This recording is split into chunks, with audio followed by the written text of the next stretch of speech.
ஹல்லேலூயா. கர்த்தர் ஆசீர்வதிப்பாராக. எல்லாரும் கண்களை மூடி நம்ம ஜெபம் பண்ணுவோமா? சொல்லப்பட்ட காரியத்துக்காக, பலமையில் இந்த காரியத்துக்காக ஜெபம் பண்ணணும். சொன்ன எல்லா அறிவிப்புகளும்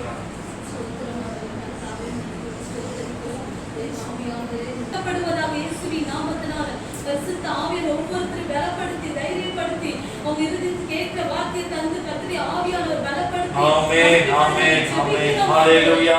ஸ்தோத்திரம் ஸ்தோத்திரம் ஸ்தோத்திரம். பயன்படுத்துங்க ஆண்டவரே. மன்னவை அனுப்பி தந்து பலப்படுத்துங்க. இந்த கரத்தில் ஒப்பு கொடுக்கிறோம். ஆவியானவரை நடத்துவீராக. இயேசுவின் நாமத்தினால ஜெபிக்கிறோம் நல்ல பிதாவே. ஆமென் ஆமென். ஹல்லேலூயா சொல்லுவோமா? கரெக்ட்டா? எல்லாம் சந்தோஷமா இருக்கீங்களா? ஹல்லேலூயா. பாஸ்டர் நம்மள விடவே மாட்டாரு. ஏதாவது ஒரு மீட்டிங் அது இதுன்னு என்ன பண்றாரு? சொல்லிக்கிட்டே இருக்கிறாரு. ஒரு அப்படின்ற மாதிரி இருக்கீங்களா? இல்ல சந்தோஷமா இருக்கிறீங்களா? அந்த சபையெல்லாம் ஞாயிற்றுக்கிழமை போனா அதோட சரி. அப்படியே அடுத்த ஞாயிற்றுக்கிழமை தான் பாஸ்டர் எதிர்பார்க்கிறாரு. இந்த சபையில மட்டும் திங்கக்கிழமை வாழ்றாரு, டெய்லி காலையில வாழ்றாரு, சாயங்காலம் வாழ்றாரு. அப்படின்னு யாராவது கஷ்டத்தோட இருக்கீங்களா? நோவா. ஹல்லேலூயா. கவனிங்க, ஒவ்வொரு சபைக்குமே ஒவ்வொரு வித்தியாசமா ஆண்டவர் நடத்துவார். நாங்க கூட ஃப்ரீயா தான் இருக்கலாம்னு நினைக்கிறோம் இல்லையா? இன்னைக்கு ஆராதனை முடிஞ்சுதான் ஒரு ஸ்தோத்திரம் போட்டு ஆமென் போட்டு ஒரு அப்படியே சென்னைக்கு ஒரு பஸ் ஏறி அப்படியே ஊரெல்லாம் சுற்றி பார்த்துட்டு அடுத்த ஞாயிற்றுக்கிழமை வந்து இறங்கி ஆராதனை நடத்தணும். சொந்த பந்தங்கள்லாம் பார்க்கணும். அங்கேயும் இங்கேயும் போகணும். நிறைய ஃப்ரெண்ட்ஸ் எல்லாம் இருக்கிறாங்க, பேசணும். நிறைய ஆசை தான் இருக்கு. ஆனா ஆண்டவர் என்ன பண்ண மாட்டாரு? சொல்லுங்க. கேரளால இருந்து ஒரு நண்பன் எனக்கு பல முறை கால் பண்ணி அவனே டயர்ட் ஆயிட்டான். என்னன்னா நீ போனே எடுக்க மாட்டேறாரு. என்ன பண்றது பாக்கு? ஊழியத்துல அடுத்தடுத்து என்ன வந்துட்டே இருக்குது. மினிஸ்ட்ரி இருக்கிறதுனால எதுவும் பண்ண முடியல. பொதுவா எல்லா சபைகளும் அப்படிதான். ஞாயிற்றுக்கிழமை ஆராதனை முடிஞ்சதுன்னா என் ஆத்துமாவே கர்த்தரை ஸ்தோத்திரி ஆமென் அடுத்த வாரம் சந்திப்போன்று போயிடுவாங்க. ஆனா நம்முடைய சபை விசேஷமானது. அநேக கூட்டங்கள், அநேக மீட்டிங்ஸ். நீங்க வளருவதற்காக, நீங்க தேர்வதற்காக நம்ம சபையில் இருக்கிற ஒவ்வொரு விசுவாசியும் விசுவாசியா இருக்கக்கூடாது, ஒவ்வொருவரும் ஊழியக்காரனா மாறும். அதுதான் தரிசனம். எத்தனை பேர் அதை வாஞ்சிக்கிறீங்க, விரும்புறீங்க? ஹல்லேலூயா. கடைசி வரைக்குமே ஒரு 50 பேரை வச்சுக்கிட்டு அப்படியே ஒரு ஆதாயத்துக்காக பணம் காணிக்கு கொடுத்தா போதும், தசவாங்க வந்தா போதும், குடும்பத்தை நடத்தலாம் அப்படின்றதுக்காக இந்த ஊழியம் கிடையாது. எல்லாருமே எழுப்பி ஊழியக்காரங்களை என்ன பண்ணணும்? செயல்படணும். தேசத்தை கலக்கிறவங்களை என்ன பண்ணணும்? மாறணும். இப்ப சுகந்தி நம்ம கல்யாணம் பண்ணி கொடுக்குறோம்னா மதுரையில போய் என்ன பண்ணணும்? சோறாக்கி குழம்பு வச்சு சாப்பிட்டு தூங்குற வேலை மட்டும் பார்க்க கூடாது. என்ன பண்ணணும்? அந்த இடத்துல ஒரு சபையை கட்டணும். ஆமென் சொல்லுவோமா? ஹல்லேலூயா ஹல்லேலூயா. இது நம்முடைய சபையில நிறைய கல்யாணம் நடந்திருக்கு நம்ம பிள்ளைங்களுக்கு. இந்த சர்ச்சில் நம்ம சபையில் நடக்கிறது 3வது கல்யாணம். முதல் கல்யாணம் வந்து குணசேகரன், நம்ம ஜெனிஃபர் அவங்க கல்யாணம் நடந்துச்சு. அதுக்கு முன்னாடி பெண் பிள்ளைகளுக்கெல்லாம் அவங்கவுங்க மாப்பிள்ளை வீட்டில் மாப்பிள்ளை சர்ச்சிலே நடந்துச்சு. அதுக்கப்புறம் கைவிழி அவங்க மாப்பிள்ளை சபையில நடத்தாம இங்க என்ன பண்ணாங்க? பொன் வீட்டுல இங்க நடத்துனாங்க. 3வது கல்யாணமா சுகந்தி கல்யாணம் என்ன பண்ண போகுது? நடக்க போகுது. இனி எத்தனை கல்யாணம் நடக்கும் நமக்கு தெரியாது. ஆனா எதற்காக சொல்றேன் அப்படின்னா, நம்முடைய பிள்ளைகள் இந்த இடத்துல கற்றுக்கொண்டு அவங்க போகும்போது அந்த இடத்துல அவங்க எப்படி இருக்கணும்? ஆசீர்வாதமா இருக்கணும். ஆமென் சொல்லுவோமா? ஹல்லேலூயா. பாருங்க, நம்ம விவேகாவை கல்யாணம் பண்ணி கொடுத்தோம். இப்போ அவங்க போயிட்டு ஒரு நம்ம விட்டு வந்தோம் இழுப்பணத்தம் கிராமம், வருஷம் போய் இது நடத்திட்டு வந்துடும், பிபிஎஸ் நடத்திட்டு. பாருங்க, இப்போ ஆண்டவர் அந்த மகளை கல்யாணம் பண்ணி கொடுத்து இப்ப கணவன் மனைவிமா சேர்ந்து அந்த கிராமத்துல போய் சண்டே ஸ்கூல் நடத்திட்டு இருக்கிறாங்க. கரங்களை தட்டி ஆண்டவர் பயன்படுத்தணும். அப்ப நம்ம பட்ட பிரயாசம் என்ன ஆகல? நம்ம யாரும் விழுப்புணத்தை போனா கூட போக மாட்டாங்க. ஆனா ஆண்டவர் கல்யாணம் பண்ணி எனக்கு எங்க அனுப்புறாரு? நீ போய் அந்த கிராமத்தை சந்திச்சுதான் ஆகணும்னு அந்த கிராமத்துக்கு மேல இருக்கிற அந்த பாரத்தினால ஆண்டவர் அனுப்பி வச்சுட்டார். அப்போ பாருங்க, நம்ம விதைச்ச விதை என்ன ஆகல? வீணா போகல. இன்னைக்கு அந்த இடத்துல நம்முடைய சபையில இருக்கிற ஒரு மகளே போய் ஆண்டுடைய ஊழியத்தை என்ன பண்ணிட்டு இருக்காங்க? செஞ்சுக்கிட்டு இருக்கிறாங்க. அதுதான் நமக்கு மிகப்பெரிய ஒரு சந்தோஷம். அவங்க எங்க போனாலும் நம்முடைய சபையில் இருக்கிற பிள்ளைகள் அங்க போற இடத்துல என்னவா இருக்கணும்? சத்தமா சொல்லுங்களேன். ஆண்டவருக்காக வல்லமையுள்ள சாட்சியா ஊழியம் செய்யணும். ஆமென் சொல்லுவோமா? ஹல்லேலூயா. இந்த வருஷத்துல ஆண்டவர் நமக்கு கொடுத்த வாக்குத்தத்தம் யோவான் 1ஆம் அதிகாரம் 50வது வசனம்.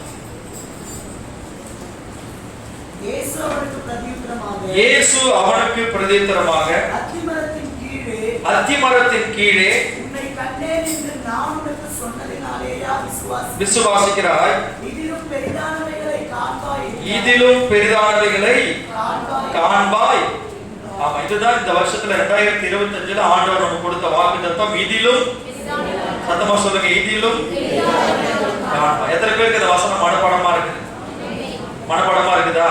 இந்த வருஷம் 2025 வாக்குத்தத்தம் என்னன்னு கேட்டா என்ன பண்ணணும்?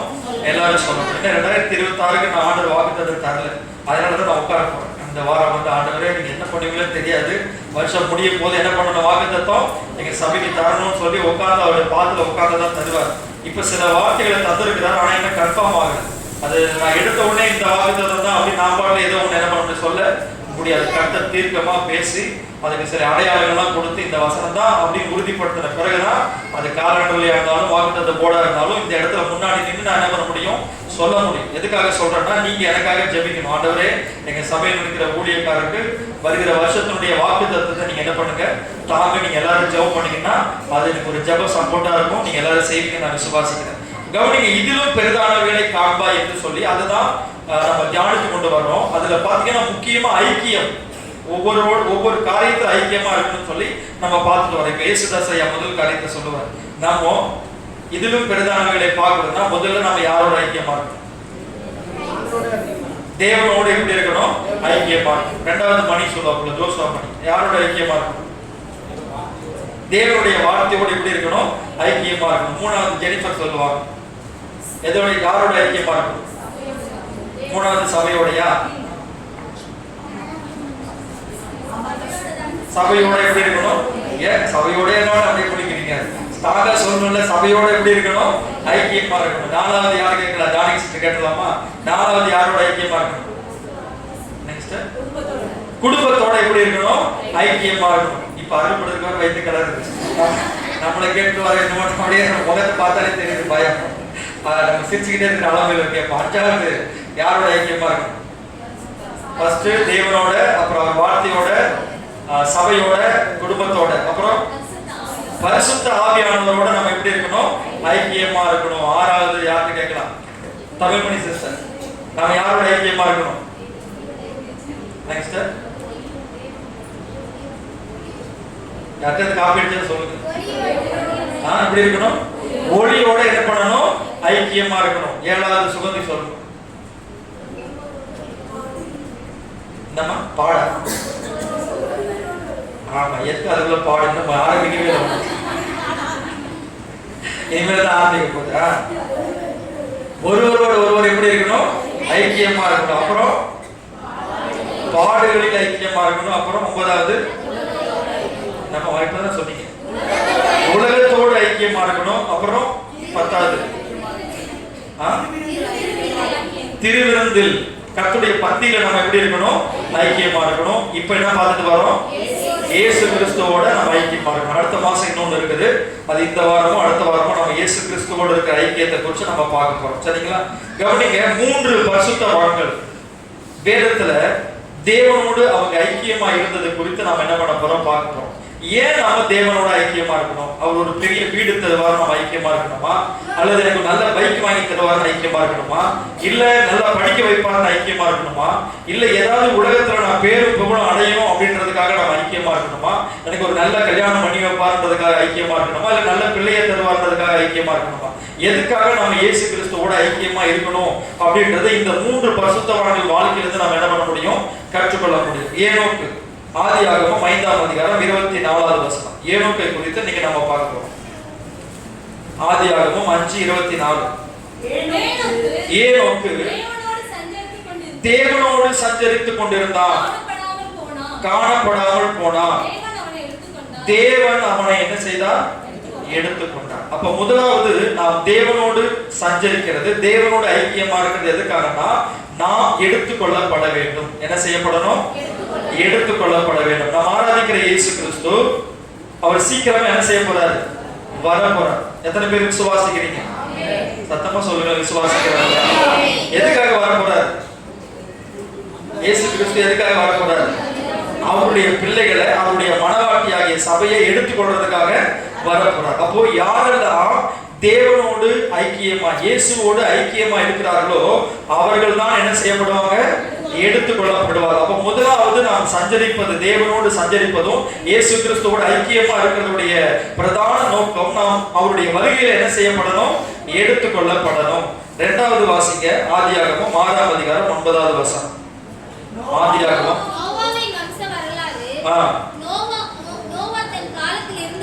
நோவா தன் காலத்தில் இருந்தவர்களுக்குள்ளே நீதிமானும் உத்தமனுமாயிருந்தான். நோவா தேவனோடு என்ன பண்ணி கொண்டிருந்தாரா? சஞ்சரித்துக் கொண்டிருந்தார். பாருங்க, அங்க ஏனோக்கும் தேவனோடு சஞ்சரித்துக் கொண்டிருந்தார், மரணத்தையே காணாமல் எடுத்துக் கொள்ளப்பட்டார். இங்க நோவா தேவனோடு சஞ்சரித்துக் கொண்டிருந்தார். அந்த நாட்களிலே வந்த மிகப்பெரிய ஜலப்பிரளயம், மிகப்பெரிய ஒரு அழிவில் இருந்து அவனும் அவன் குடும்பமும் என்ன செய்யப்பட்டார்கள்? காக்கப்பட்டார்கள். அப்போ இரண்டாவது நாம் தேவனோடு சஞ்சரிப்பதற்கும் தேவனோடு இயேசுவோடு நெருங்கி ஐக்கியம் வைப்பதற்கு என்ன காரணம்? வரப்போகிற அழிவில் இருந்து நாமும் நம்முடைய குடும்பமும் என்ன செய்யப்படணும்? காக்கப்படும் இல்லையா? இந்த உலகம் அழியுதோ இல்லையோ, அது அழிவுக்கு தான் வைக்கப்பட்டிருக்கு. வேற சொல்லி இருக்குது, அது உடனே அழியாது இல்லையா? சில பேர் சொல்றாங்க உடனே அழிஞ்சிடும், இந்த வருஷம் வந்தோடனே அழிஞ்சிடும். அப்படிலாம் கிடையாது. ஆண்டவர் மறுபடியும் அந்த பூமியில என்ன செய்ய போறார்? 1000 வருஷம் அரசாட்சி செய்ய போறார். நித்திய நியாயத்திற்கு ஒண்ணு வரப்போகுது. அதுக்கு பின்னாடிதான் வானம், இந்த நம்ம பார்க்கிற வானமும் பூமி என்ன ஆக போகுது? எரிந்து சாம்பலாகி புதிய வானத்தையும் புதிய பூமியை ஆண்டவர் என்ன பண்ண போறாரு? உண்டாக்க போறார். ஆனா அதுக்கு முன்னாடி ஒரு பெரிய அழிவு நம்ம எல்லாருக்கும் முன்னாடி இருக்குது. என்ன அழிவு தெரியுமா? அதுதான் நித்திய அழிவு, நித்திய நரகம் என்று சொல்லப்படுகிறது.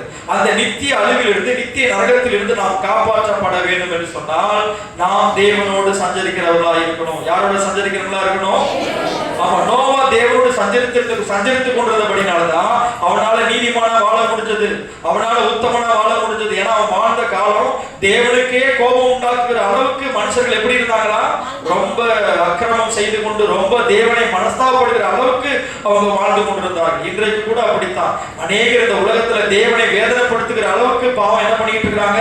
செய்து கொண்டிருக்கிறாங்க. காரணம் ஆண்டவர் சொல்லியிருக்கிறார், நோவாவின் காலத்தில் எப்படி நடந்ததோ மனுஷகுமாரன் வரும் காலத்துல அப்படியே என்ன செய்யும்?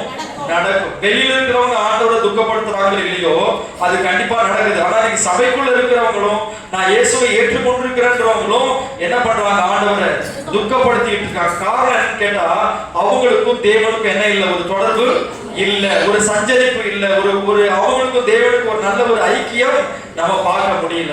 நோவாவை போல நீங்கள் சஞ்சரிப்பீர்கள் என்று சொன்னால் நீங்களும் அழிவிலிருந்து காப்பாற்றப்படுவீர்கள், உங்க குடும்பமும் அழிவிலிருந்து காப்பாற்றப்படும். எத்தனை பேர் விசுவாசிக்கிறீங்க? ஹல்லேலூயா. அடுத்தது தாவீதை குறித்து நம்ம பார்க்கலாம். தாவீது சங்கீதம் 16வது சங்கீதம் 8-9 வசனங்களை வாசிங்க. சங்கீதம் 16:8-9. கர்த்தரை எப்பொழுதும் எனக்கு முன்பாக வைத்திருக்கிறேன், அவரின் வலது பாரிசத்தில் இருக்கிறபடியால் நான் அசைக்கப்படுவதில்லை. ஆகையால் என் இருதயம் பூரித்தது, என் மகிமை களி கூர்ந்தது, என் மாம்சமும் நம்பிக்கையோட தங்கியிருக்கும். கண்களை தட்டி ஆண்டவரை மகிமைப்படுத்துவோம். ஹல்லேலூயா.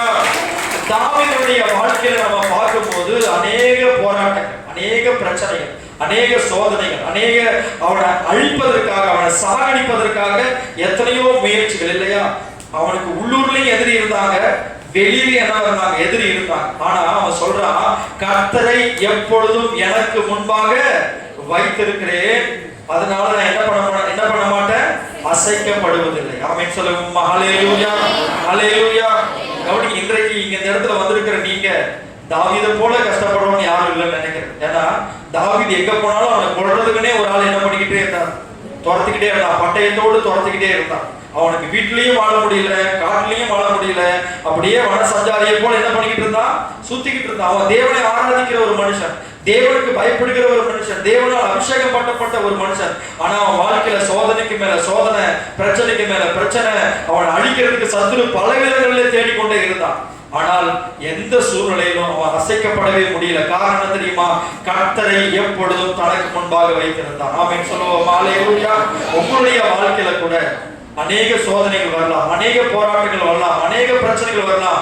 ஆனால் நீங்கள் கர்த்தரை எப்பொழுதும் உங்களுக்கு முன்பாக வைத்திருப்பீர்கள் என்று சொன்னால் ஒன்றும் உங்களை அசைக்கவே முடியாது. சொல்லுங்க, ஒன்று என்ன அசைக்கவே முடியாது. எப்ப அசைக்க முடியாது? அவரை எப்பொழுதும் உங்களுக்கு முன்னாடி என்ன பண்ணணும்? வச்சிருக்கணும். நீங்க யாரை உங்களுக்கு முன்னாடி வச்சிருக்கிறீங்க? எதை உங்களுக்கு முன்னாடி வச்சிருக்கிறீங்க? யோசித்து பாருங்க. சில மனுஷர்களை நமக்கு முன்னாடி வச்சிருப்போம், சில பிரச்சனைகளை நமக்கு முன்னாடி வச்சிருப்போம், சில போராட்டங்களை நமக்கு முன்னாடி வச்சிருப்போம். எப்ப பார்த்தாலும் நமக்கு அந்த நினைவாக தான் என்ன பண்ணும்? இருக்கும். எப்ப பார்த்தாலும் அதை பத்தியே நம்ம பேசிக்கிட்டு இருப்போம், எப்ப பார்த்தாலும் அதை பத்தியே நம்ம நினைச்சுக்கிட்டு இருப்போம் அப்படின்னா கர்த்தர் உங்களுக்கு முன்பாக இல்லை. யார் ஒருவருக்கு கர்த்தர் எப்பொழுதும் அவருக்கு முன்பாக நிற்கிறார்களோ அவன் ஒரு ஜெயாலியாய் ஜெயமுள்ள ஒரு மனுஷனாய் இருக்க முடியும். ஹல்லேலூயா. பாருங்க, அந்த தாவீது அழிக்கவே முடியல. ஆனா அந்த தாவீது 40 வருஷம் அந்த சிங்காசனத்துல உட்கார்ந்து என்ன செய்தான்? அரசாட்சி செய்தான். காரணம், அவன் எப்பொழுதும் கர்த்தரை தனக்கு முன்பாக என்ன பண்ணியிருந்தான்? வைத்திருந்தான். நீங்களும் அசைக்கப்படாமல் இருக்கணுமா? உங்க வாழ்க்கையில வருகிற பெருங்காற்று போல, உங்க வாழ்க்கையில வருகிற பெரும் கொந்தளிப்பு போல, அலைகள் போல உங்க பிரச்சனைகள் மேல மேல எழும்பி வந்தாலும் கர்த்தரை உங்களுக்கு முன்பாக வைத்திருப்பீர் என்று சொன்னால் எதுவும் உங்களை அசைக்க முடியாது. ஆமென் சொல்லுவோமா? ஹல்லேலூயா, ஹல்லேலூயா. அப்போ ஏனோக்கு தேவனோடு சஞ்சரித்துக் கொண்டிருந்து எடுத்துக்கொள்ளப்பட்டார். நோவா தேவனோடு சஞ்சரித்துக் கொண்டிருந்து அழிவிலிருந்து என்ன பண்ணப்பட்டாரு? காக்கப்பட்டார். தாவீது தேவனோடு எப்பொழுது சஞ்சரித்துக் கொண்டிருந்து ஒரு ஜெயாலியாய் யாராலையும் அசைக்க முடியாத ஒரு வாழ்க்கை என்ன பண்ணாரு? இந்த பூமியில வாழ்ந்தார். தேவ பிள்ளைகளே, நீங்களும் நானும் தேவனோடு என்ன பண்ணணும்? சஞ்சரிக்கணும். இயேசு கிறிஸ்துவோடு கூட நெருக்கி ஐக்கியம் உள்ளவங்களா இருக்கணும். ஆமென். ஹல்லேலூயா. எத்தனை பேருக்கு அந்த ஆசை இருக்குது? ஹல்லேலூயா. நீங்க எடுத்துக்கொள்ளப்படணும் விரும்புறீங்களா? ஒரு வருகையில் எடுத்துக்கொள்ளப்படணும் எத்தனை பேர் விரும்புறீங்க? கையை உயர்த்தி காமிங்க, ஆண்டவர் பார்க்கணும். அப்படியாவது உங்க கையை பிடிச்சி தூக்கி. நீங்க ஆண்டவருடைய வருகையில் எடுத்துக்கொள்ளப்படணுமா? சரி, கைகளை போடு. எத்தனை பேர் நான் நித்திய அழிவை பார்க்கவே கூடாது, நித்திய அழிவு என் குடும்பத்தில் ஒருத்தர் கூட அந்த நித்திய அழிவுக்கு போயிடக்கூடாது விரும்புறீங்க? அவங்க மட்டும் கையை தூக்கி பார்ப்போம். ஓகே, கைகளை போடுங்க. உங்க வாழ்க்கையில இப்பொழுது இருக்கிற பிரச்சனையை விட இன்னும் அதிகமான பிரச்சனைகள் வரும், இன்னும் அதிகமான உபத்திரம் வரும், இன்னும் அதிகமான போராட்டம் வரும். ஆனா நீங்க அசைக்கப்படாமல் இருக்கணும்னா என்ன செய்யணும்? தேவனை நீங்க உங்களுக்கு முன்னாடி வைக்கணும். ஆமென் சொல்லுவோமா? ஹல்லேலூயா, ஹல்லேலூயா. தேவனோட என்ன பண்ணணும்? சஞ்சரிக்கணும். எல்லாம் சொல்லுங்க, தேவனோட சஞ்சரிக்கணும். பக்கத்துல கை கொடுத்து சொல்லுங்க, தேவனோட சஞ்சரிக்கிறீங்களா? சஞ்சரிக்கிறதுனா என்ன?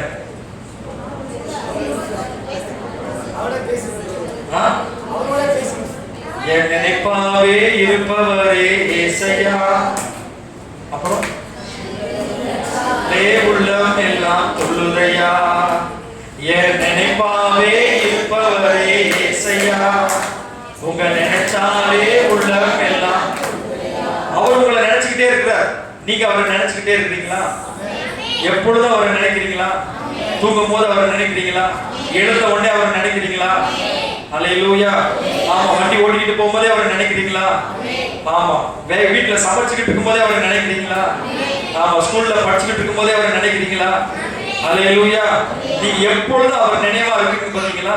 அதுதான் நாம் தேவனோட சஞ்சரிக்கிறோம். ஹல்லேலூயா. நம்ம ஒரு குறிப்பிட்ட நேரம் ஒதுக்கி நம்ம தனியா ஜெபிக்கிறோம், குறிப்பிட்ட நேரம் ஒதுக்கி நம்ம பைபிள் படிக்கிறோம். ஆனா மற்ற எல்லா நேரமும் நம்ம நினைவெல்லாம் யார் மேலதான் இருக்கணும்? சத்தமா சொல்லுங்களேன், ஏசப்பா மேலதான் இருக்கணும். எத்தனை பேர் அப்படி இருக்க விரும்புறீங்க? எத்தனை பேர் அப்படி இருக்கிறீங்க? இப்ப சஞ்சரிப்பு அப்படின்றதுக்கு ஒரு உதாரணம் உங்களுக்கு சொல்ல போறேன், உங்களுக்கு புரியுற மாதிரி ஒரு உதாரணம். இப்போ ஒரு சபையில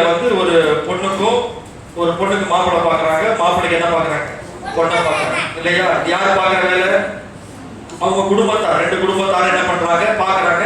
சபைதான் அதை முன்னின்று என்ன பண்ணணும்? செய்யணும். இப்போ நிறைய பேர் அவங்களே பாத்துக்கிறாங்க, அது வேற. ஆனா இப்போ என்ன செய்யணும்? சபைதான் அதை பார்த்து என்ன பண்ணணும்? முன்னாடி நின்று அதை செய்யணும்.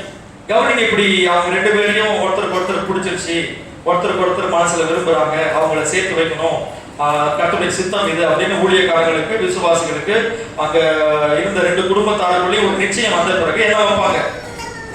என்கேஜ்மெண்ட் வைப்பாங்க. என்ன வைப்பாங்க? ஆமா, என்கேஜ்மெண்ட். அந்த என்கேஜ்மெண்ட் எதுக்காக வைக்கிறாங்க? இவருக்கு இவங்கதான், இவங்களுக்கு இவங்கதான் அப்படின்னு சொல்லி என்ன பண்றாங்க? ஒரு நிச்சயம் பண்ணி திருமண நாளுக்காக காத்திருக்கிறாங்க இல்லையா? அதே போலதான் நம்ம எல்லாரும் ஏசப்பாவோட நிச்சயம் பண்ணி அவருடைய வருகைக்காக நம்ம என்ன பண்ணிட்டு இருக்கிறோம்? காத்துட்டு இருக்கிறோம். கவனிங்க, இந்த இடைப்பட்ட 3 மாசமோ 6 மாசமோ இல்ல 1 மாசமோ என்ன நடக்கும்? பலது நடக்கும். புரியுங்களா? அது நிச்சயம் பண்ண பிறகு என்ன நடக்கும்? இந்த வீட்டுக்காரங்க பத்திரிக்கை அடிக்கிறது, என்னென்ன பண்றது அதை செய்வாங்க. இந்த வீட்டுக்காரங்க 2 பேருமே கல்யாணம் செய்யறதுல, கல்யாணம் நடத்துறதுல எப்படி இருப்பாங்க? பல வேலைகளை செஞ்சுக்கிட்டு இருப்பாங்க. ஆனா அந்த மாப்பிள்ளையும் பொண்ணு என்ன செஞ்சுட்டு இருப்பாங்க? தூங்குவாங்க. என்ன பண்ணுவாங்க? பேசுவாங்க. என்ன பண்ணுவாங்க? அந்த காலத்துலலாம் பேசி நம்ம பார்த்துருக்க முடியாது, ஏன்னா போன் இல்லை. ஆனா இந்த காலத்துல போன் வந்த உடனே அவங்களே முதல்ல நிச்சயமான உடனே முதல்ல கேட்டு வாங்குறது என்னதான்? அந்த பொண்ணு ஃபோன் நம்பர் கொஞ்சம் வாங்கி கொடுக்கல, அந்த மாப்பிள்ளை நம்பர் கொஞ்சம் வாங்கி கொடுக்கல. என்ன பண்றாங்க, அவங்களே கேட்கறாங்க. சரி அது தப்பு கிடையாது, 2 பேரும் தான் கல்யாணம் பண்ணிக்க போறாங்களே அப்படின்னு நம்ம என்ன பண்ணிடுறோம், வாங்கி பாஸ்டர் வந்து அந்த வேலையை செஞ்சு கொடுக்குறாரு, 2 பேரும் வாங்கிக்கங்க அப்படின்னு என்ன பண்றாரு, வாங்கி கொடுத்துறாரு. ஆனா அதுக்கப்புறம் என்ன நடக்குது, பேசுறாங்க பேசுறாங்க பேசுறாங்க பேசுறாங்க. ஆமா, பேசி போன் சூடாச்சு, காது சூடாச்சு, கடைசியில் அந்த போனே எனக்கு உயிர் போகும்போது அப்படின்னு சொன்ன பிறகு தான் என்ன பண்றது, ஆமா சார்ஜ் நிக்க போற நேரத்துல கொஞ்ச நேரம் வெயிட் பண்றேன், சார்ஜ் போட்டுட்டு மறுபடியும் என்ன பண்றேன், பேசுறேன் அப்படின்னு என்ன பண்ணிட்டு இருக்காங்க, பேசிக்கிட்டே இருக்காங்க. எவ்வளவு நாள் பேசுவாங்க, எவ்வளவு நேரம் பேசுவாங்க, எவ்வளவு நேரம்ன்றது என்ன பண்ண முடியாது, கணக்கே சொல்ல முடியாது. ஆமா, ஒரு சின்ன பொண்ணுங்களாம் சொல்லுது, பார்த்து பார்த்து அனுபவமா என்னன்னு தெரியல. ஆமா, வா அப்படியே என்ன பண்ணிக்கிட்டே இருப்பாங்க. ஆமா, நீ சுகந்தியை கேட்டா தெரியும், அவங்க வீட்டுல எவ்வளவு நேரம் பேசுறாங்கன்னே தெரியாது. பாருங்க, நான் அவங்களுக்கு பிரசங்கம் பண்றதுக்காக ரொம்ப ஜெபம் பண்ணி ஒரு 3 குறிப்பு, ஒரு 7 குறிப்பை எடுத்துட்டு ஒரு 1 மணி நேரம் பேசுறதுக்காக என்ன பண்றோம், ரெடி ஆகி குறிப்பெல்லாம் எழுதிட்டு வரேன். ஆனா அவங்க 2 பேரும் எந்த குறிப்புமே அவங்க கையில இருக்காது, எந்த ஸ்கிரிப்டுமே அவங்க கையில இருக்காது. ஆனா பேச ஆரம்பிச்சாங்கன்னா என்ன பண்ணுவாங்க, அது பாட்டுல என்ன பண்ணிக்கிட்டே இருக்கும், டாபிக் போயிட்டே இருக்கும். என்னதான் பேசுறீங்கன்னா என்ன சொல்லுவாங்க, சும்மா சும்மா தான் பேசுறோம் அப்படிம்பாங்க. சும்மா பேசுறதுக்கே எப்படியா அப்படின்னு என்ன பண்ணிக்கிட்டே இருப்பாங்க, பேசிக்கிட்டே இருப்பாங்க. எதுக்காக பேசுறாங்கன்னா, கவனிங்க, அவங்க 2 பேரும் சஞ்சரிக்கிறாங்க. 2 பேரும் என்ன பண்றாங்க, தூரமா தான் இருக்கிறாங்க.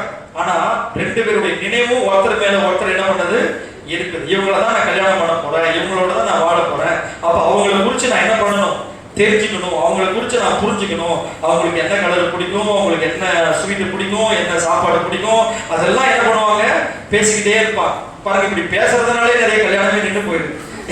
ஏன்னா பேச விட்டு என்ன ஆயிடுச்சு, அப்பா ஒரு நாள் பேசுறதுல அந்த பொண்ணு கிட்ட நான் படாத பாடுபட்டேன், இதுக்கு மேலே நான் பாட விரும்பல பாஸ்டர், தயவு செய்து அந்த பொண்ணு எனக்கு வேணவே வேணாம்னு சொல்றவங்களாம் இருக்கிறாங்க பேசுறதுலயே. அப்ப சில பேர் என்ன பண்ணிக்கிட்டே இருப்பாங்க, பேசி பேசி பேசி. எதுக்காக இதை சொல்ல வரேன்னா, நீங்களும் நானும் அப்படித்தான். நம்முடைய ஆண்டவர் நம்மளை என்கேஜ் பண்ணிட்டு என்ன பண்ணிருக்கிறாரு, போயிருக்கிறாரு. மீண்டுமா நம்மளை மனம் முடிப்பதற்காக மனவாளனாக அவர் என்ன பண்ண போறாரு, வர போறாரு. நீங்களும் நானும் அந்த மனவாளனாக இயேசுவோட என்ன பண்ணிக்கிட்டே இருக்கணும், அவர் நினைப்பா அவரோட பேசிக்கொண்டே இருக்கணும். எத்தனை பேருக்கு புரியுது? ஹல்லேலூயா, ஹல்லேலூயா, ஹல்லேலூயா. அவர்கிட்ட பேசாம உங்களால என்ன பண்ண முடியாது, இருக்கவே முடியாது. ஏன்னா அவர் உங்களுடைய மனவாளன், உங்களுக்காக அவர் இடத்தை ஆயத்தம் பண்ண போயிருக்கிறார். ஆயத்தம் பண்ணின பின்பு நான் வந்து உங்களை என்ன பண்ணிட்டு போவேன்னு சொல்லியிருக்கிறாரு, அழைத்து கொண்டு போவேன்னு சொல்லியிருக்கிறார். அப்ப அந்த மனவாளனை குறித்து நான் இன்னும் அறியணும், அவருக்கு இன்னும் என்ன வெளிப்படுத்தணும் என்பதற்காக நீங்க அவரோட என்ன பண்ணிக்கிட்டே இருப்பீங்க, சஞ்சரித்து கொண்டே இருப்பீங்க, பேசிக்கிட்டே இருப்பீங்க. பாருங்க, அப்படி அந்த பொண்ணு மாப்பிள்ளை நிச்சயிக்கப்பட்டவங்க ஒரு நாள் போன் வரலன்னா அவங்களுக்கு எப்படி இருக்கும், அப்படியே சோகமா உட்கார்ந்துருப்பாங்க. என்னம்மா அப்படி ஒரு சோகமா உட்கார்ந்துருக்கணும், என்னன்னு தெரியல, ஒரு போனே பண்ணல, என்னன்னு தெரியல, ஒரு போனே பண்ணல அப்படின்னு இருப்பாங்க. திடீர்னு ட்ராயிங்னு ஒரு மெசேஜ் வரும். என்ன மெசேஜ், அங்க இருந்து ஓடி போய் அப்படியே போன் எடுத்து பார்ப்பாங்க. என்ன மெசேஜ், யாருக்கிட்ட வந்திருக்கும், ஆமா அந்த கல்யாணம் பண்ண போறவங்கிட்ட வந்திருக்கும். இன்னும் பெருசாலும் வந்திருக்காது, ஹாய் வந்திருக்கும். என்ன வந்திருக்கும், ஹாய். அதை பார்த்த உடனே உங்களுக்கு எப்படி இருக்கும், ஆஹா மெசேஜ் வந்துருச்சு, ஆனா மறுபடியும் என்ன பண்ணிட்டோம், பேச ஆரம்பிச்சிருவோம், நீங்க ஆரம்பிச்சிருவோம். அதே போலதான் தேவனுடைய பிள்ளைகளே, நீங்கள் தேவனோடு எப்படி இருக்கணும், அவர் உங்கள்கிட்ட பேசலன்னா உங்களுக்கு ரொம்ப வருத்தமா இருக்கும். நீங்க அவர் கூட பேசலன்னா அவருக்கு எப்படி இருக்கணும், ரொம்ப வருத்தமா இருக்கும். அப்படிப்பட்ட ஒரு சஞ்சரிப்பு, அப்படிப்பட்ட ஒரு வாழ்க்கை உங்களுக்கும் ஏசப்பாவுக்கும் இருக்கும். எத்தனை பேருக்கு அந்த மாதிரி இருக்குது? என்னால ஒரு நாளைக்கு ஜெபம் பண்ணாம என்ன பண்ண இருக்கவே முடியாது. என்னால ஆண்டவர் என்கிட்ட பேசுறத கேட்காம என்னால என்ன பண்ண இருக்கவே முடியாது. என் நினைப்பெல்லாம் அவர்கிட்ட தான், எப்போ நான் அந்த பரலோகத்துக்கு நான் போவேன் அப்படின்ற அந்த சிந்தையோடு எப்போ வந்து அவர் என்னை எடுத்துக்கொண்டு போவார், அதுக்குள்ள அவர் அந்த மனவாளன் என்கிட்ட என்னென்னலாம் இதெல்லாம் இதெல்லாம் செய்யும் சொல்றாரோ அதெல்லாம் செஞ்சு நான் அவரை பிரியப்படுத்த முடியும் சொல்லி அவருடைய நோக்கமாவே நம்ம வாழ்ந்து கொண்டிருக்கிறோம் இல்லையா, அதுதான் நம் தேவனோடு சஞ்சரிக்கிறது கிடையாது. ஆமென் சொல்லுவோமா? ஹல்லேலூயா, ஹல்லேலூயா. இன்னைக்கு நிறைய பேர் அப்படி தேவ சபைக்கு வர்றாங்க போறாங்க. ஆனா தேவனோட அவங்களுக்கு சஞ்சரிப்பு கிடையாது. உங்களுக்கு தேவனோட சஞ்சரிப்பு இருக்குதா? தேவனுடைய சஞ்சரிப்பை தடுக்கிறதான ஒரு 6 காரியங்களை நீங்க நம்ம என்ன பண்ண போறோம், பார்க்க போறோம்.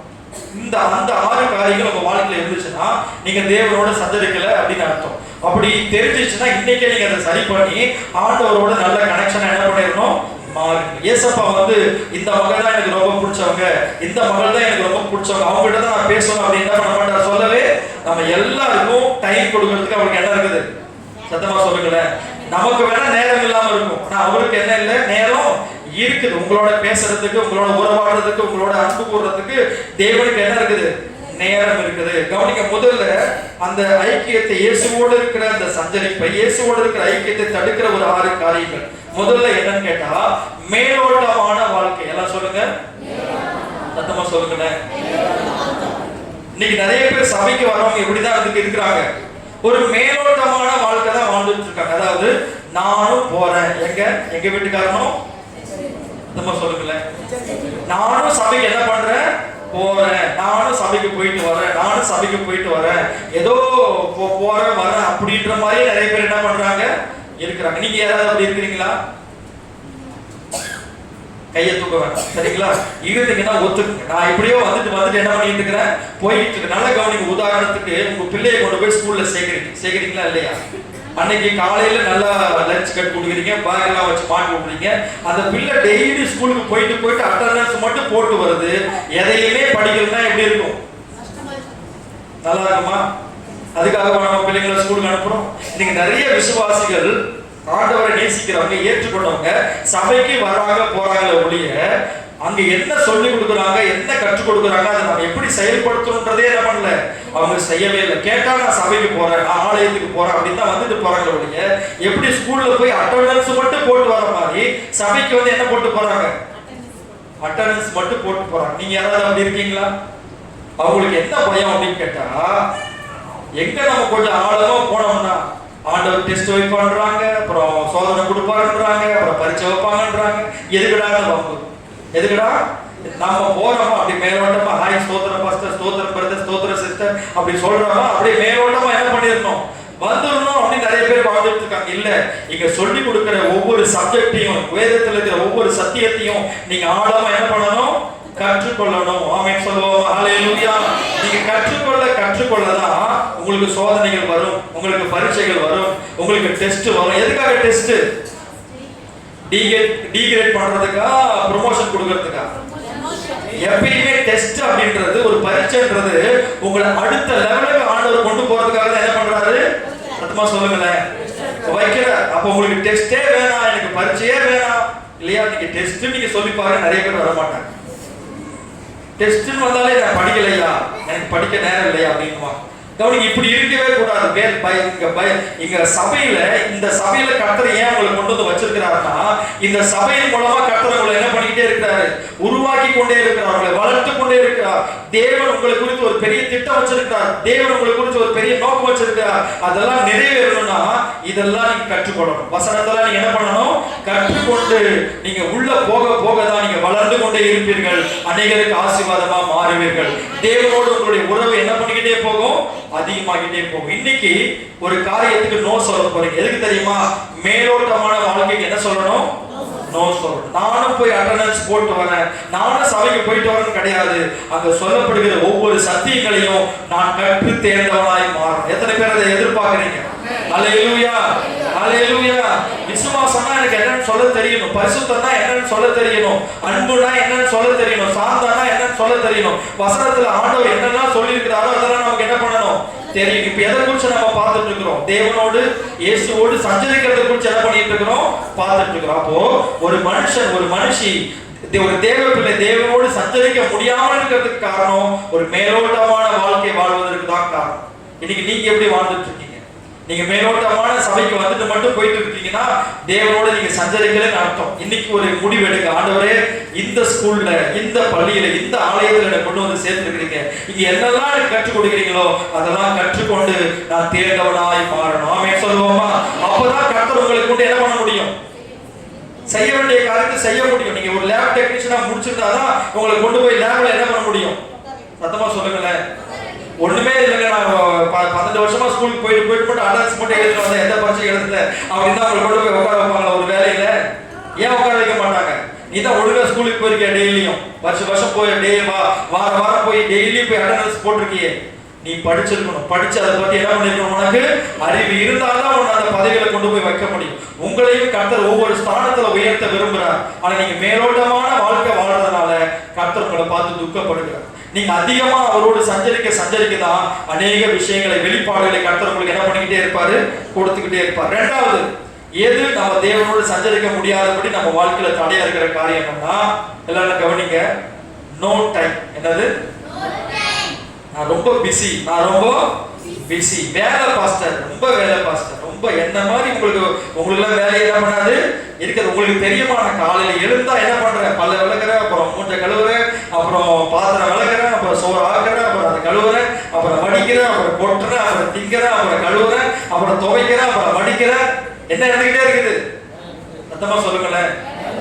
8 மணிக்கெல்லாம் நான் ஸ்பாட்ல இருக்கணும், 5:30 நான் என்ன வேலையில என்ன பண்ணணும் இருக்கணும். சாயங்காலம் எனக்கு முடிஞ்சு வரும்போது சோ டயர்ட், அப்படியே வந்து நான் என்ன பண்ணிடுவேன், படுத்துருவேன். அதுக்கப்புறம் எனக்கு என்ன பண்ண நேரமே இல்லை யாரு கூட செலவழிக்கிறதுக்கு, தேவனோட செலவழிக்கிறதுக்கு என்ன கிடையாது.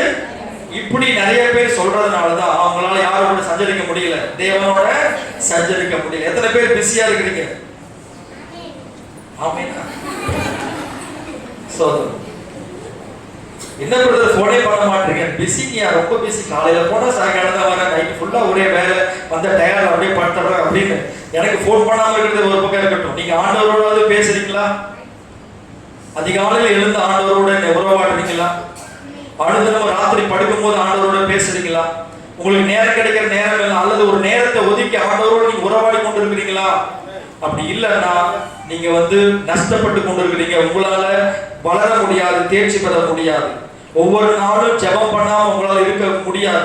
ஒவ்வொரு நாளும் பைபிள் வாசிக்காம நீங்க என்ன பண்ண இருக்கவே கூடாது. ஆமா, இன்னைக்கு பைபிள் படிக்கல, இன்னைக்கு ஜெபம் பண்ணல அப்படின்னா ஒரு எப்படி இருக்கணும்? உங்களுக்கு ரொம்ப கஷ்டமா இருக்கணும். ஐயோ, நீங்க நான் பைபிள் படிக்கலையே, இன்னைக்கு நான் அந்த வேலையை முடிச்சுட்டு எந்த வேலையை முடிச்சுட்டேன், இல்லை எந்த வேலை முடியுதோ முடியலையோ, நான் ஆண்டவரோட என்ன பண்ணிருக்கணும்? பேசணும், ஆண்டவரோடு உறவாடணும். அதுக்காக நேரத்தை நீங்க ஒதுக்கி வைக்கும் போது நீங்க ஆண்டவரோடு நல்ல உறவாட முடியும் இல்லையா? மார்த்தாள் என்ன பண்ணா? நம்ம எல்லாருக்கும் தெரியும். அநேக காரியங்கள் குறித்து என்ன பண்ணா? கவலைப்பட்டு கலங்கிக்கிட்டே இருந்தா. ஆனா மரியாள் என்ன செய்தால்? ஆண்டுடைய பாதத்துல உட்கார்ந்து நேரம் செலவழித்தார். யாரை பார்த்து ஆண்டவர் பாக்கியவதின்னு சொன்னார்? மார்த்தாளை பார்த்தா, மரியாளை பார்த்தா? மரியாதை முன்னாடி நீங்க சில பாவங்களை செஞ்சுட்டு வந்திருப்பீங்க. ஆனா அந்த பாவத்தை நீங்க இயேசு கிறிஸ்துவிடத்துல வந்து மனம் திரும்பி நீங்க அறிக்கை செய்து விட்டு விடுகிற தீர்மானம் எடுத்த பிறகு அதுல இருந்து உங்களுக்கு விடுதலை கிடைச்சிருக்கும்.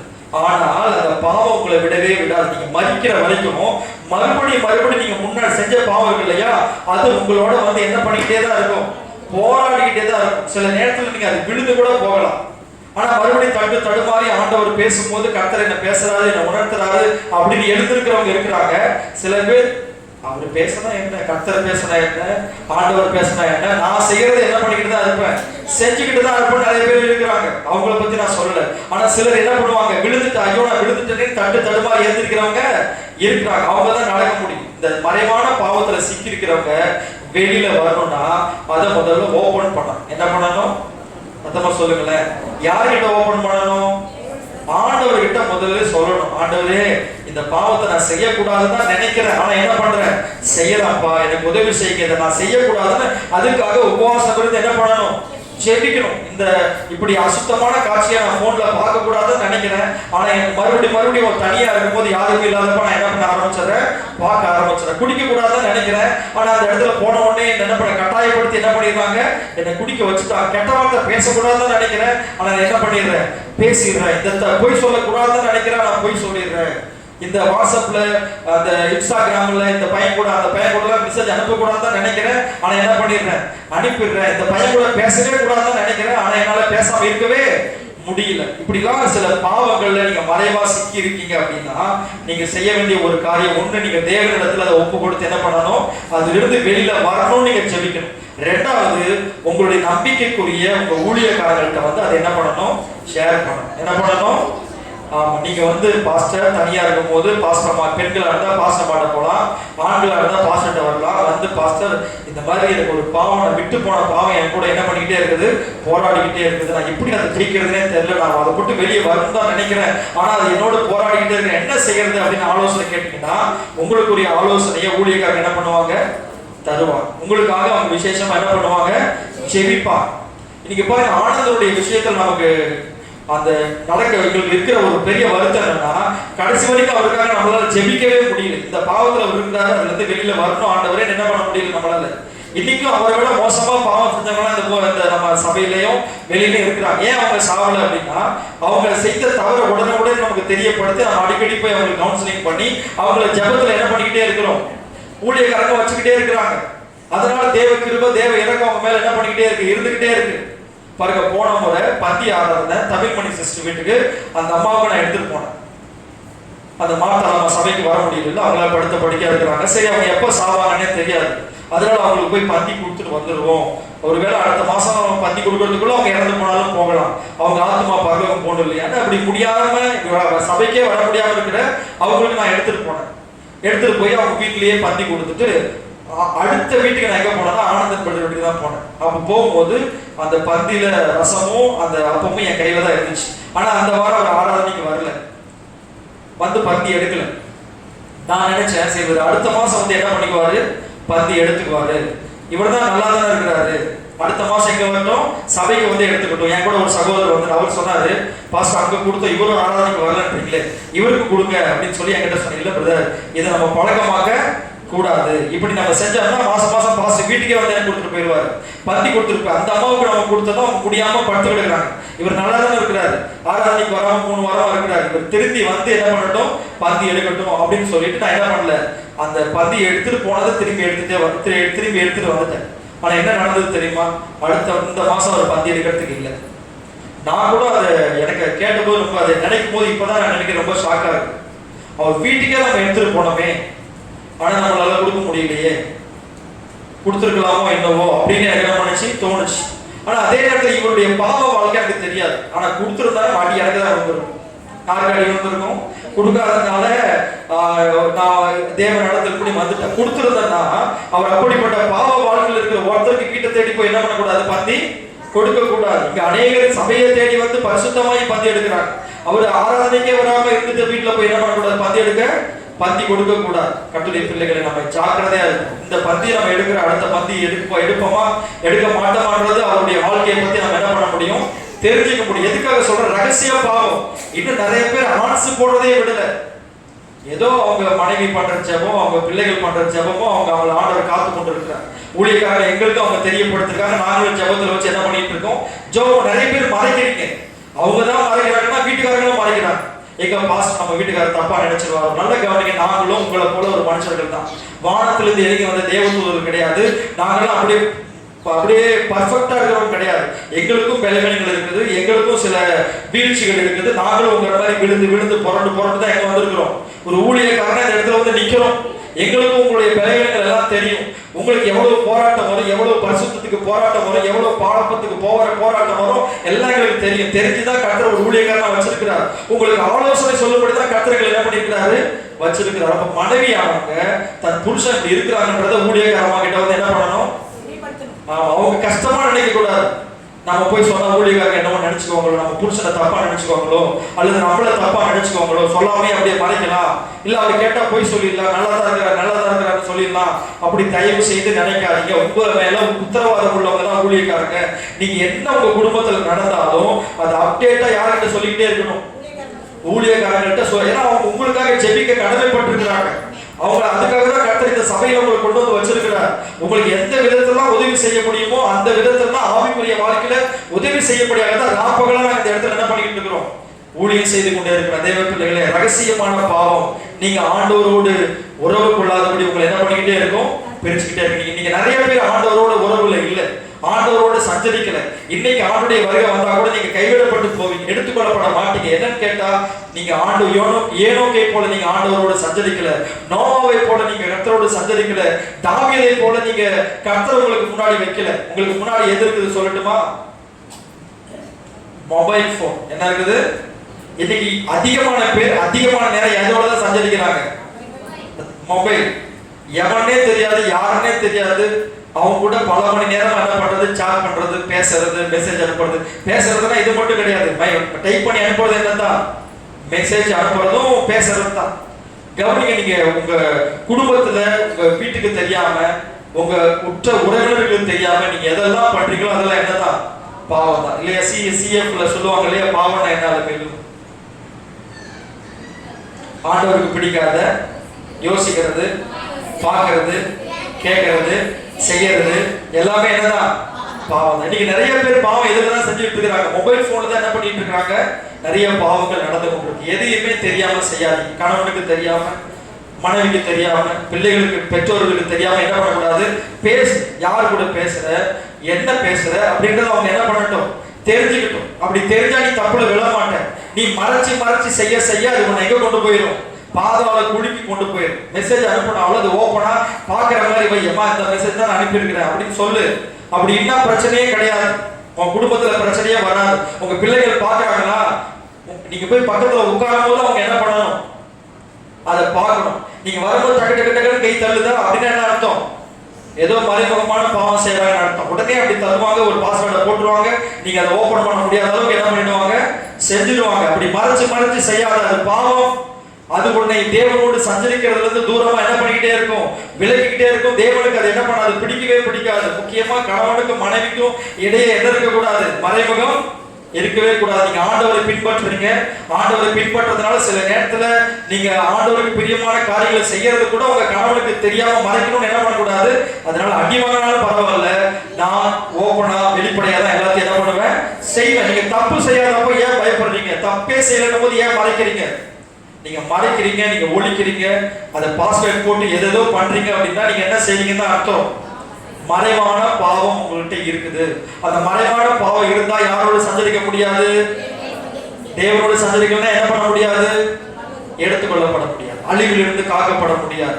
உங்களை வருகிற பிரச்சனைகள் அசைத்து விட. இன்னைக்கு நம்ம ஜெபம் பண்ண போறோம். பாருங்க, ஆண்டவர் ஒரு ஓமையை சொல்லியிருக்காரு, அதை மட்டும் நான் சொல்லி முடிக்கிறேன். ஆண்டவர் ஒரு வெளி தேசத்துக்கு போகும்போது ஒருத்தரை கூப்பிட்டு என்ன கொடுத்தாரு, 5 தாளந்து. ஒருத்தரை கூப்பிட்டு 2 தாளந்து. ஒருத்தரை கூப்பிட்டு 1 தாளந்து. இது 5 தாளந்து வாங்கினவன் எவ்வளவு சம்பாதிச்சான், இன்னும் 5. இன்னும் 2 தாளந்து வாங்கினவன், ஆமா 1 வாங்கினவன் புதைச்சு வச்சான். பாருங்க, பரலோகத்துக்கு போகும்போது ஆண்டவர் நீ எந்த சபைக்கு போன, எவ்வளவு நாளா சபைக்கு போனன்னு சொல்லி உன்னை பரலோகத்துக்கு அனுப்ப மாட்டார். அவர் சொல்லுகிற ஒரு வார்த்தை என்ன தெரியுமா, உண்மையும் உத்தமும் உள்ள ஊழியக்காரனே, நீ கொஞ்சத்துல உண்மையா இருந்தாய், அநேகத்துல உன்னை அதிகாரியான என்ன பண்ணுவேன், வைப்பேன். எஜமானுடைய சந்தோஷத்துக்குள்ள நீ என்ன பண்ணு, பிரவேசி. பரலோகத்துல பிரவேசிக்கணும்னா நம்ம எந்த சபையில இருந்தாலும் எங்க இருந்தாலும் அவருக்கு உண்மையா இருக்கணும். யாருக்கு உண்மையா இருக்கணும், சத்தமா சொல்லுங்களேன்.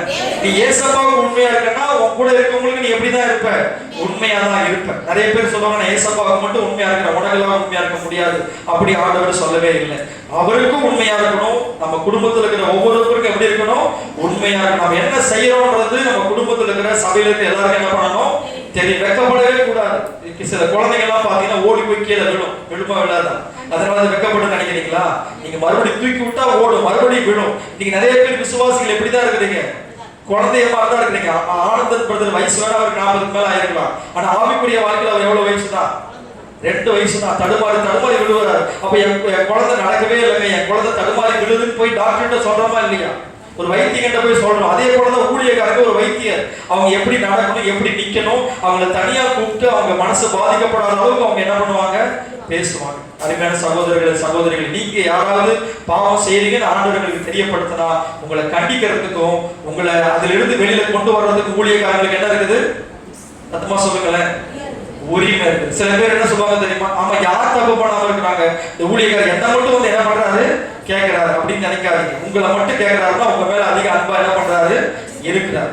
6 காரியங்கள் சொன்னேன். என்னென்ன காரியம் சொன்னேன், மேலோட்டமான வாழ்க்கை வாழ்ந்தா தேவனோடு சஞ்சரிக்க முடியாது. 2வது, வேலை ஊழியம் அப்படின்னு போய்கிட்டு இருந்தா தேவனோட சஞ்சரிக்க முடியாது. அடுத்தது, தேவன் மீதே வருத்தம் நமக்கு இருந்தா அவரோடு சஞ்சரிக்க முடியாது. அடுத்தது, பரிசுத்த ஆவியானவருக்கு நீங்க அதிக முக்கியத்துவம் கொடுக்கறனா தேவனோடு சஞ்சரிக்க முடியாது. அடுத்தது, உங்களுக்குள்ளேயே ஒரு தாகமும் ஒரு ஆர்வமும் இல்லைன்னா தேவனோடு சஞ்சரிக்க முடியாது. 6வது, மறைவான பாவம் உங்களுக்குள்ள இருந்துச்சுன்னா தேவனோட சஞ்சரிக்க முடியாது. எத்தனை பேர் நான் தேவனோடு சஞ்சரிக்க விரும்புறீங்க?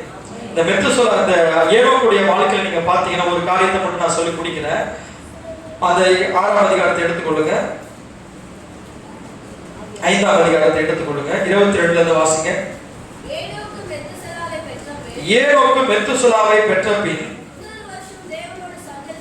300 வருஷம் தேவனோடு சஞ்சரித்துக் கொண்டிருந்து குமாரத்தைகளையும் குமாரத்தைகளையும் பெற்றார். ஏனோக்குடைய நாளெல்லாம் 365 வருஷம் ஏனோக்கு தேவனோடு சஞ்சரித்துக் கொண்டிருக்கையில் காணப்படாமல் போனான். தேவன் அவனை என்ன செஞ்சாரு? அப்போ எப்ப அவனுக்கு குழந்தை பிறந்துச்சு? முதல் குழந்தை ஏனோக்கு எப்ப பிறந்துச்சு? 65 வயசுல மெத்துசலா அப்படின்ற ஒரு குழந்தை பிறந்துச்சு. அந்த குழந்தை பிறந்த பிறகுதான் பேர் வச்சிருப்பாங்க. என்ன பேர் வச்சாங்க? சத்தமா சொல்லுங்களேன். எத்தனை வயசுல?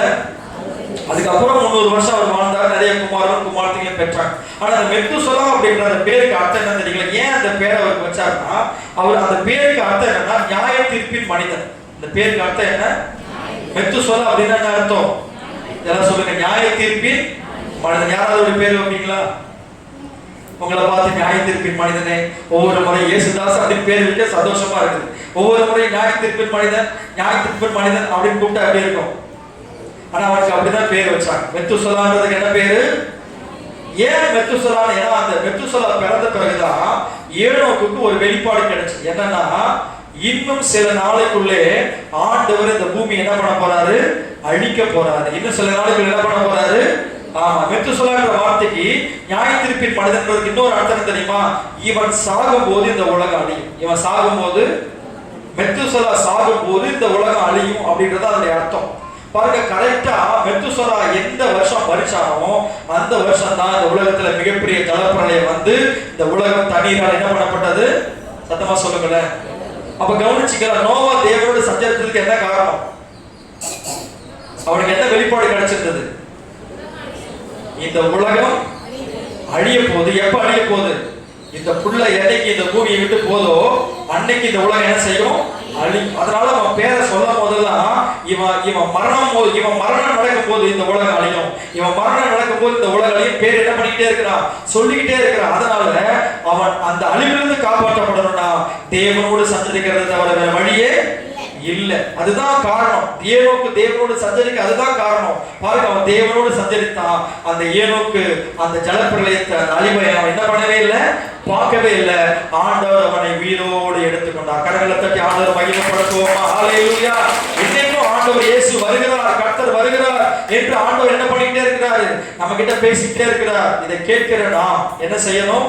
அவருடைய வருகைக்கு நாம் ஆயத்தப்படணும், எடுத்துக்கொள்ளப்படணும்னா நாம தேவனோட சஞ்சரிக்கிறவங்களா இருக்கணும். பாருங்க, ஏனோக்கு அவர் என்ன பண்ணிருக்கிறார் பாருங்க.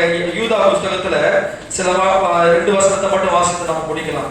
யூதா எழுதின புஸ்தகம் 14-15 வாசிங்க. 14-15. ஆதாமுக்கு 7ஆம் தலைமுறையான ஏனோக்கும் எல்லாருக்கும் நியாயத்தீர்ப்பு கொடுக்கிறதற்கும் அவபக்தி உள்ளவர்கள் யாவரையும் பாத்தீங்களா? அவபக்தியாய் அவர்கள் செய்து வந்த எல்லா அவபக்தியான கிரியைகளுக்கும்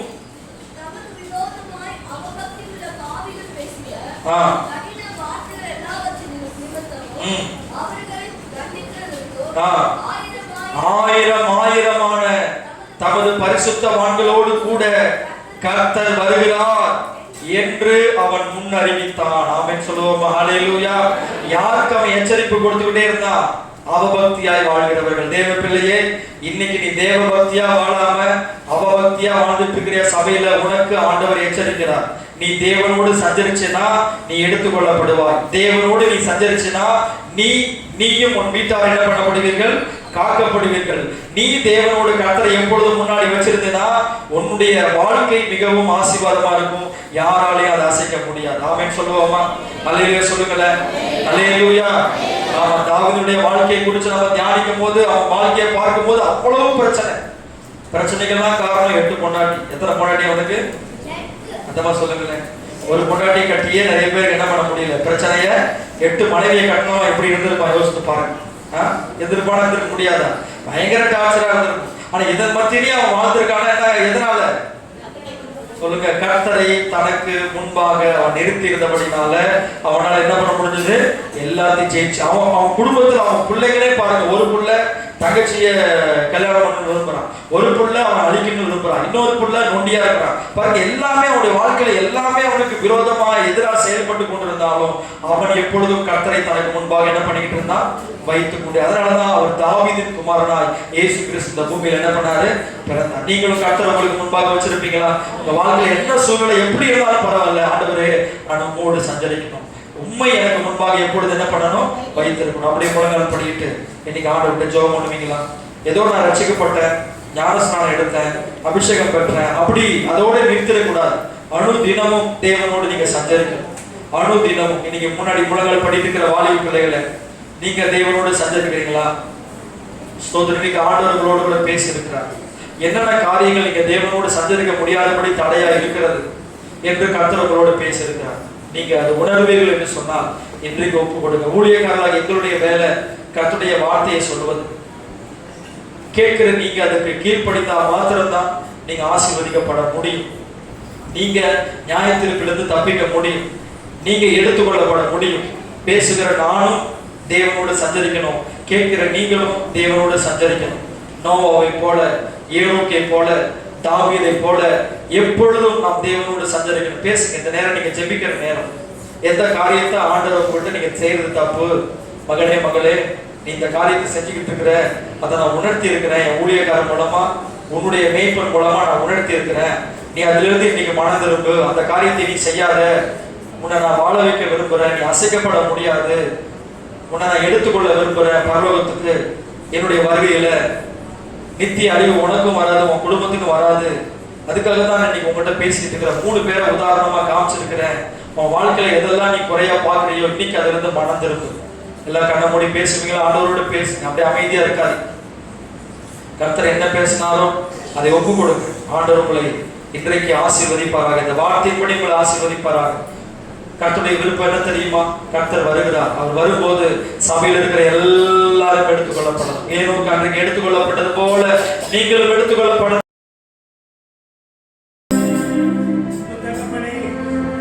கோடானகுடி சோதரம் அப்பா, கர்த்தர் கொடுத்த நல்ல வார்த்தைகளுக்காக சோதரம். இந்த பரிசுத்தோடு உங்களுடைய சமூகத்தில் உங்களை ஆராதிக்க, துதிக்க, உங்களுடைய சத்தியத்தை கேட்க நீங்க பரவ கண்ணுக்காக சோதரம். கேட்ட வசனத்தின்படி வார்த்தையின்படி ஆண்டவரே ஏனத்தை போல, நோவாவை போல ஆண்டவரே சோதரம் ஐயா, இந்த பரிசுத்த வாழ்க்கையிலே ஆண்டவரே சோதர தேவனோடு சஞ்சரிக்கிற ஒரு வாழ்க்கை வாழுங்க ராஜா. பரலோக தகப்பனே, தேவன் நோவா ஆண்டவரே சோதரப்பா, ஏனத்தை தேவனோடு சஞ்சரித்தபடினாலே தேவன் அவனை எடுத்துக்கொண்டால் அவன் காணப்படாமல் போனான் சொல்லப்படுங்க. பரலோக தகப்பனே, உம்மை உம்மோடு சஞ்சரிக்கிற ஆண்டவரே எந்த பாவமும் குத்தமும் ஆண்டவரே இடம் கொடுக்காதபடி பரலோக தகப்பனே, மறைவான குற்றங்களுக்கு நீங்களாக்கும், துணிகரமான பாவத்துக்கு ஒரு அடியை விலக்கி காரும், அவனை ஆண்டுகொள்ள கொட்டாலும் அப்போதுதான் பெரும் பாதகத்துக்கு நீங்கள் சொல்லப்படுங்கப்பா.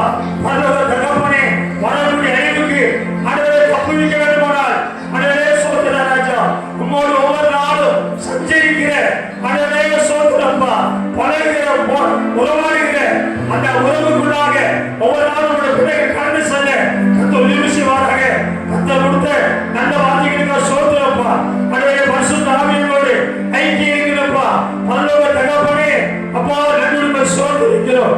கொடுக்கப்பட்ட 6 வார்த்தையின்படி வசனத்தின்படி ஒவ்வொரு நாளும் இந்த பரிசுத்த வாழ்க்கையிலே அப்பா நாங்கள் ஜாக்கிரதையா இருக்க, எச்சரிக்கையா இருக்க, அப்படிப்பட்ட பாவத்துக்கு இடம் கொடுக்காமல் இருக்க ஆண்டவரே உம்மோடு சஞ்சரிக்கிற ஆண்டவரே என்னென்ன பாவம்லாம் இந்த வாழ்க்கையில போராதோ அந்த பாவத்தெல்லாம் அறிக்கை செய்து விட்டு விடுகிறோமோ, இறக்கப்படுவோம் சொன்ன மாதிரி அறிக்கை செய்து அதை விட்டு விடுங்க ராஜா. தொடர்ந்து அந்த பாவத்துக்கு இடம் கொடுத்து தண்டனைக்கு ஆராய்விடாதபடி, ஆக்கினைக்கு ஆராய்விடாதபடி, வரக்கூடிய அழிவிலே சிக்கி விடாதபடி பரலோக தகப்பனே ராஜா வருகிறார், ஆயத்தமாவோம், இயேசு வருகிறோம், எதிர்கொண்டு சொல்லுவோம் சொல்ல அந்த வார்த்தையின்படி இந்த ஊழியத்தில் கொடுக்கப்பட்ட ஒரு ஆத்மா கூட ஆண்டவரே சோதரப்பா, முழு சாபமும் அக்கினி அழியாமல் இருக்கிற அந்த கொடிதான நரகத்துக்கு போய்விடக்கூடாது ராஜா. ஆண்டவரே சோதர ராஜா, ஆண்டவரே இந்த சபையிலே உடன்படிக்கைத்த ஒவ்வொரு பிள்ளைகளும் நித்திய ஜீவனுக்குள்ளாக, பரம ராஜ்யத்துக்குள்ளாக, தேவ ராஜ்யத்துக்குள்ளாக ஒவ்வொரு கடந்தொருபடியாக கர்த்தர் தாமே உதவி செய்வார். சத்தியத்தை ஒவ்வொரு நாளும் கடைபிடிச்சு வாழ உதவி செய்யுங்கப்பா. சோதர ராஜா, சோதர ராஜா, நீ விசுவாசித்தால் நீங்க பெரிதானவர்களை நீ காண்பான்னு சொன்னீங்களப்பா. அதுவே அந்த வாக்குத்தத்தம் நிறைவேற வேண்டுமானால் நாங்கள் எப்படி இந்த பரிசுத்த வாழ்க்கையில நாங்க வாழணும், நடக்கணும், உங்களோட உறவாடணும்னு சொல்லி தெளிவா பரிசுத்த ஆவியானவர் எங்களோட பேசிக்கிறீங்க. வார்த்தைப்படி ஒவ்வொரு நாளும் நாங்கள் வாழ உதவி செய்யுங்கப்பா. நல்ல ஆவியானவர் செம்மையான பாதையிலே, ஒரு பிரியமான பாதையிலே, பரிசுத்தமான பாதையிலே கர்த்தரைகளை நடத்துவாராக. ஒவ்வொரு குடும்பத்தையும் நடத்துவாராக. வந்த கர்த்தரை தாழ்த்தி ஒப்புக் கொடுக்கிறோம். இயேசுவின் நாமத்தில் கேட்கிறோம் ஜீவனுள்ள நல்ல பிதாவே. ஆமென், ஆமென். எல்லாரும் சேர்ந்து சொல்லுவோம். என் ஆத்துமாவே கர்த்தரை ஸ்தோத்திரி, என் பரிசுத்த நாமத்தை ஸ்தோத்திரி. என் ஆத்துமாவே கர்த்தரை ஸ்தோத்திரி, கர்த்தர் செய்த சகல உபகாரங்களை என்று மறவாதே. ஆமென், ஆமென். நம்முடைய கர்த்தராகிய இயேசு கிறிஸ்துவின் கிருபையும் பிதாவாகிய அன்பும் பரிசுத்த ஆவியினுடைய ஐக்கியமும் சமாதானமும் காவலும் நன்மையும் ஆசீர்வாதமும் கர்த்தருடைய வருகைப்பட்டும் ஊழியர்கள் யாவரோடும் குடும்பத்தோடும் ஊழியத்தோடும் ஊழியத்தார் குடும்பத்தோடும் இருப்பதாக. ஆமென். கர்த்தராகிய இயேசு கிறிஸ்துவின் நாமத்தினாலே எப்பொழுது நமக்கு ஜெயம் கொடுக்கிறதை அவனுக்கு 2 கரங்களை உயர்த்தி முன்னிலையில் சொல்லுவோம்.